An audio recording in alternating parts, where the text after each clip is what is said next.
So we currently get about half of our energy from coal. This isn't good for a lot of reasons. Number one, we're going to run out of it eventually.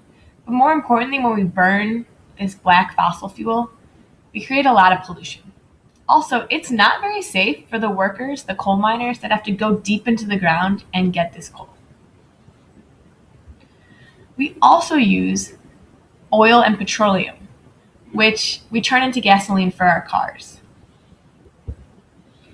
This is that black oil, and it's the liquid version of coal because they're both fossil fuels. We turn it into a more clear, thinner gasoline, but it also pollutes.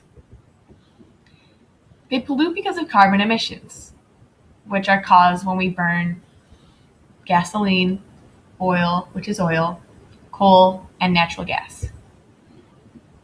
This causes global warming, and it also causes acid rain, the coal specifically.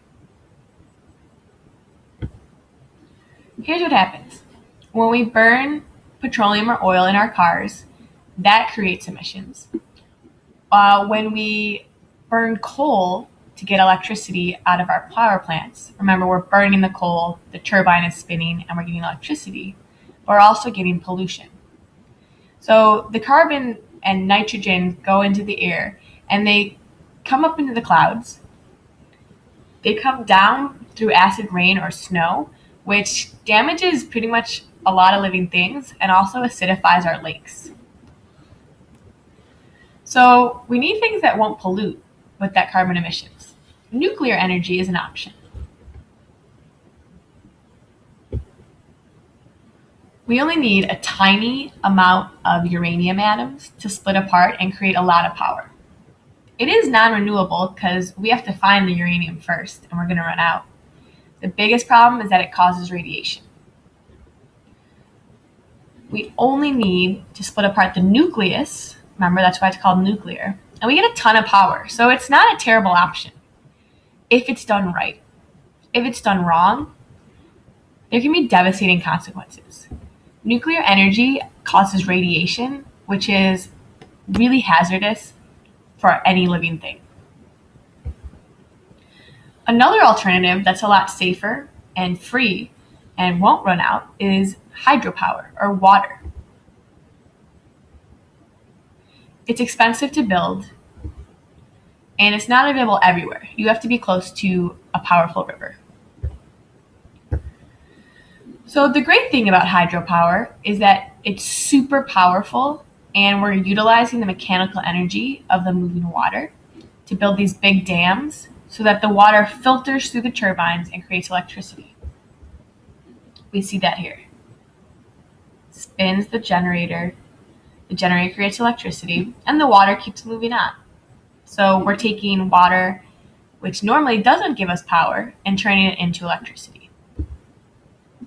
In a similar way, we can also use wind to move a turbine. It's also never going to run out, but you need a lot of land. Think about how big those things are. And it's only going to work when it's windy, so we can't use it all the time. Again, we need a ton of land. They create a good amount of energy, but you need a lot of them still. And you have to make sure it's in a windy spot. The last option for something that doesn't pollute is solar energy.